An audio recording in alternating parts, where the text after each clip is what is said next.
जय श्री राधे कृष्णा। नमस्कार दोस्तों, आप सभी का स्वागत है आपके अपने चैनल ऑफिशियल भक्ति भावना में। तो आज की कथा पुरुषोत्तम अधिमास कथा अध्याय 10 की चर्चा कर रहे हैं। भक्तों, पुरुषोत्तम अधिमास केवल एक महीना नहीं बल्कि भगवान श्री हरि की कृपा पाने का दिव्य अवसर है। जो इस पवित्र महीने में सच्चे मन से भगवान का स्मरण करता है उसके जीवन के दुख समाप्त हो जाते हैं। आज की कथा है एक अहंकारी राजा और एक गरीब वृद्धा की।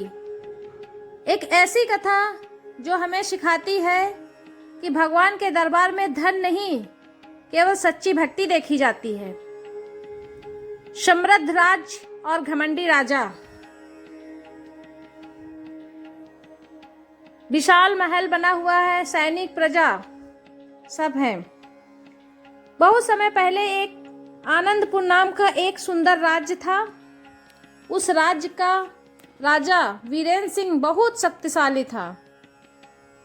उसके पास धन दौलत, सेना और वैभव की कोई कमी नहीं थी। लेकिन एक कमी थी, राजा को अपने धन और शक्ति का बहुत घमंड था। वह सोचता था कि संसार में उससे बड़ा भक्त कोई नहीं।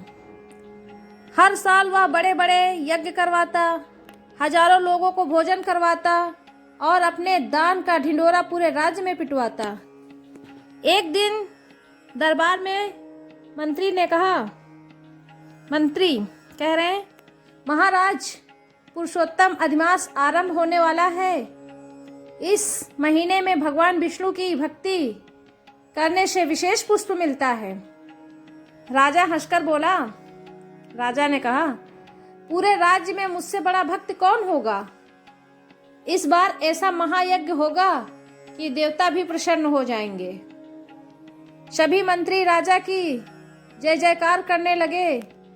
लेकिन उसी राज्य में एक गरीब वृद्धा भी रहती थी। गरीब वृद्धा की सच्ची भक्ति। टूटी झोपड़ी, छोटा दीपक। अब वृद्धा की कहानी शुरू होती है। उस वृद्धा का नाम था गोमती। वह बहुत गरीब थी। दिन भर लोगों के घरों में काम करके जैसे तैसे अपना पेट भरती थी। लेकिन उसके मन में भगवान श्री कृष्ण के लिए अटूट प्रेम था। हर सुबह वह नदी से जल लाती, तुलसी के पास दीपक जलाती और भगवान का नाम जपती।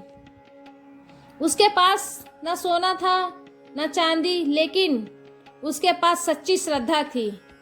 एक दिन पड़ोसन ने उससे कहा, गोमती, पूरा राजा के महायज्ञ की तैयारी कर रहा है, तू क्या करेगी अधिमास में? गोमती मुस्कुराकर बोली, बहन, मेरे पास धन नहीं है, मैं तो बस भगवान को एक दीपक और सच्चा प्रेम दे सकती हूँ। कुछ दिनों बाद राजा ने भव्य यज्ञ शुरू करवाया। सोने के कलश, चंदन की लकड़ियाँ, बड़े बड़े भोग। पूरा राज्य उस यज्ञ को देखने आया। राजा गर्व से लोगों से कह रहा था, ऐसा यज्ञ आज तक किसी ने नहीं किया होगा। उधर गोमती अपनी छोटी सी झोपड़ी में मिट्टी का दीपक जलाकर भगवान विष्णु की पूजा कर रही थी। उसने हाथ जोड़कर कहा, हे प्रभु, मेरे पास देने के लिए कुछ नहीं, बस मेरी भक्ति स्वीकार कर लीजिए। उस रात अचानक मौसम बदल गया। तेज आंधी चलने लगी। राजमहल के यज्ञ की अग्नि बुझ गई। पंडित घबरा गए। महाराज, यह अशुभ संकेत है। राजा क्रोधित हो गया। उसी समय महल के ऊपर काले बादल छा गए। लेकिन आश्चर्य की बात यह थी कि पूरे राज्य में केवल गोमती की झोपड़ी से दिव्य प्रकाश निकल रहा था। लोग हैरान रह गए। भगवान का दिव्य आगमन। राजा स्वयं सैनिकों के साथ गोमती की झोपड़ी पहुंचा। जैसे ही उसने अंदर देखा वह स्तंभ रह गया। छोटे से दीपक के सामने स्वयं भगवान विष्णु खड़े थे। 4 भुजाएं, पीतांबर, मुकुट, हाथों में शंख और चक्र। पूरा वातावरण दिव्य प्रकाश से भरा हुआ था। गोमती भगवान के चरणों में बैठकर रो रही थी। राजा कांपते हुए बोला, प्रभु आप यहाँ? मैंने इतने बड़े यज्ञ किए फिर भी आप मेरे पास नहीं आए। भगवान विष्णु मुस्कुराए, राजन, तुम्हारे यज्ञ में दिखावा और अहंकार था, लेकिन इस वृद्धा की पूजा में सच्चा प्रेम है। राजा की आंखें झुक गई। अब आगे घमंड का अंत होता है। भगवान ने आगे कहा, पुरुषोत्तम अधिमास में जो भक्त निष्काय भाव से मेरा स्मरण करता है, मैं स्वयं उसके पास आता हूँ। राजा रो पड़ा, प्रभु मुझे क्षमा कर दीजिए, मैं अपने अहंकार में अंधा हो गया था। गोमती ने भी हाथ जोड़कर कहा, प्रभु राजा को क्षमा कर दीजिए। भगवान विष्णु प्रसन्न हो गए। भगवान विष्णु, जहाँ दया, विनम्रता और भक्ति होती है वहीं मेरा वास होता है।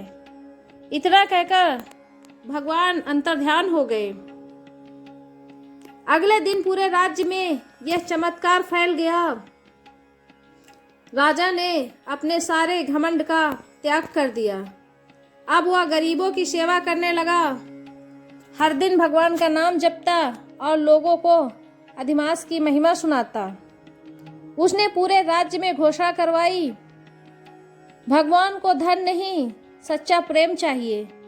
गोमती की छोटी सी झोपड़ी अब पूरे राज्य के लिए भक्ति का स्थान बन गई। लोग दूर दूर से उसके दर्शन करने आने लगे। इस कथा से हमें यह शिक्षा मिलती है कि भगवान कभी धन दौलत नहीं देखते, वे केवल सच्चा प्रेम और निष्कपट भक्ति देखते हैं। पुरुषोत्तम अधिमास में किया गया छोटा सा दीपदान और सच्चा नाम स्मरण भी जीवन बदल सकता है। अगर आपको यह कथा पसंद आई हो तो वीडियो को लाइक करें, शेयर करें और चैनल को सब्सक्राइब जरूर करें और कमेंट में लिखें, जय श्री राधे कृष्णा। धन्यवाद।